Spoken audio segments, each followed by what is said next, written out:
حضور علیہ السلام فرضیت روزہ سے قبل ایام 20 کے روزے رکھا کرتے تھے۔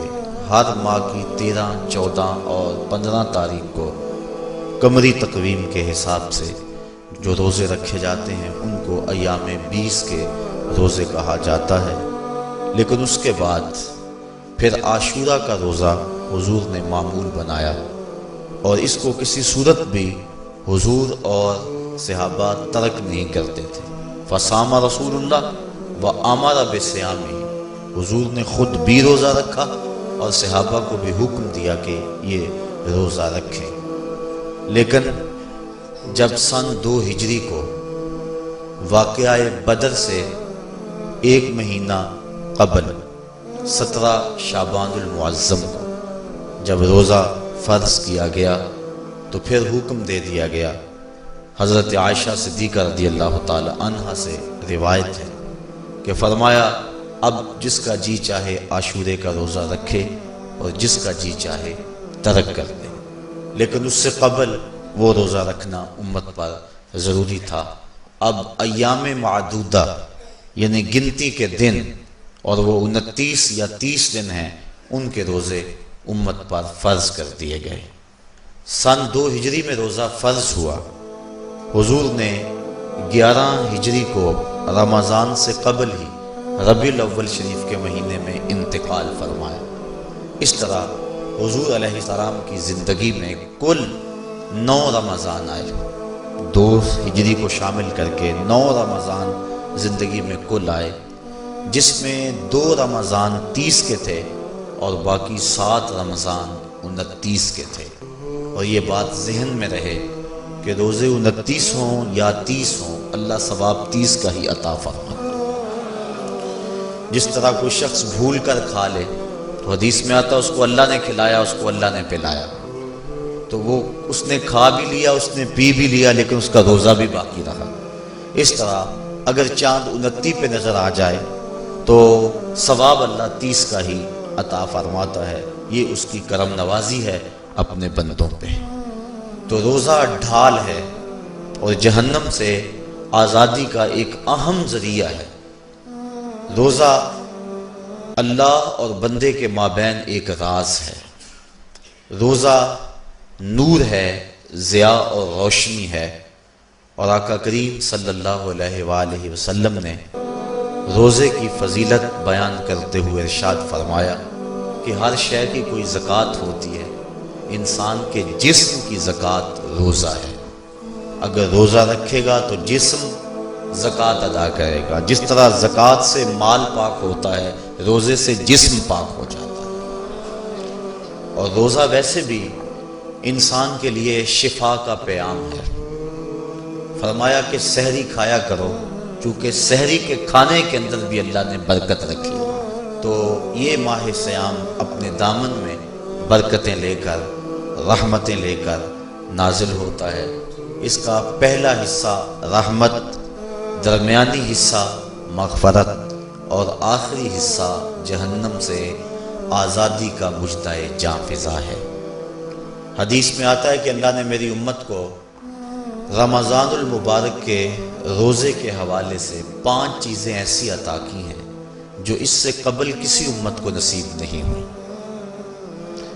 ایک تو یہ کہ رمضان المبارک کے اندر روزہ رکھنے والے کے معدے سے جو بو نکلتی ہے، اللہ کو وہ مشک سے زیادہ محبوب ہے۔ دوسری بات کہ جب ماہ صیام آتا ہے تو شیاطین کو جکڑ دیا جاتا ہے۔ تیسری بات کہ روزے دار جب تک روزے میں رہتا ہے، فرشتے اس کے لیے مغفرت کی دعائیں کرتے رہتے ہیں۔ اور چوتھی بات، جب ماہ صیام کی آخری رات آتی ہے تو اس کے سارے گناہوں کو بخش دیا جاتا ہے اور اس کو جہنم سے آزادی کا پروانہ مل جاتا ہے۔ بلکہ ایک صحابی نے حضور سے عرض کی کہ آقا کریم، جو یہ جہنم سے آزادی کا پروانہ مومن کو ملتا ہے تو کیا یہ لیلۃ القدر کی رات ہے؟ تو آقا کریم نے فرمایا نہیں، جب مزدور اپنی مزدوری مکمل کرتا ہے، جب اس کی دہاڑی پوری ہو جاتی ہے تو پھر اس کو اس کا مالک کچھ دیتا ہے، تو یہ جو اس کو بخشش اور مغفرت کا مجدہ جاں فضا دیا جاتا ہے، یہ اس کی مزدوری ہے۔ اور فرمایا کہ جو لیلۃ القدر کی برکتیں اس کو حاصل ہوتی ہیں، یہ اس کے علاوہ ہے۔ اور یہ اللہ تعالیٰ جل شانہ نے خاص کرم نوازی فرمائی بندہ مومن پر کہ اس کو یہ بابرکت رات عطا فرمائی۔ اور پانچویں فضیلت جو اس کو دی گئی، روزہ دار کو اور حضور سے قبل جو امتوں میں لوگ روزے رکھتے تھے، یہ فضیلتیں ان کو نہیں عطا کی گئی۔ جنت کو پورا ماہ مومن کے لیے آراستہ و پیراستہ کیا جاتا ہے۔ حضرت ابو ہریرہ رضی اللہ تعالی عنہ سے ایک روایت مروی ہے جس کو امام بخاری اور امام مسلم نے روایت کیا۔ یا آقا کریم علیہ السلام نے ارشاد فرمایا، قال اللہ عز و جل، اللہ جل شانہ ارشاد فرماتا ہے، کل عمل ابن آدم لہو، ابن آدم کا ہر عمل اسی کے لیے ہے، الا الصوم فإنہ لی، ہاں مگر روزہ ہے جو وہ میرے لیے رکھتا ہے، وأنا أجزی بہ، اور اس کی جزا میں اسے دوں گا، والصیام جنۃ، اور سیام روزہ ڈھال ہے، فإذا کان یوم صوم احدکم فلا یرفث ولا یصخب، فإن صابہ احد او قاتلہ فلیقل انی صائم انی صائم، والذی نفس محمد بیدہ لخلوف فم الصائم اطیب عند اللہ من ریح المسک، للصائم فرحتان یفرحہما اذا افطر فرح بفطرہ واذا لقی ربہ فرح بصومہ۔ تو فرمایا کہ جب کوئی شخص روزہ رکھتا ہے تو اس کا یہ عمل اللہ کے لیے ہے اور اللہ تعالیٰ اس کی جزا دے گا۔ روزہ ڈھال ہے، جب کوئی شخص روزہ رکھے تو وہ اس کے اندر کوئی اللہ کی نافرمانی نہ کرے، یہاں تک کہ اگر اس کو کوئی شخص گالی بھی دے تو وہ یہ کہے کہ میرا روزہ ہے، میں صائم ہوں، میں نے روزہ رکھا ہوا ہے، یہ کہہ کے لڑنے والے کو، الجھنے والے کو ٹال دے۔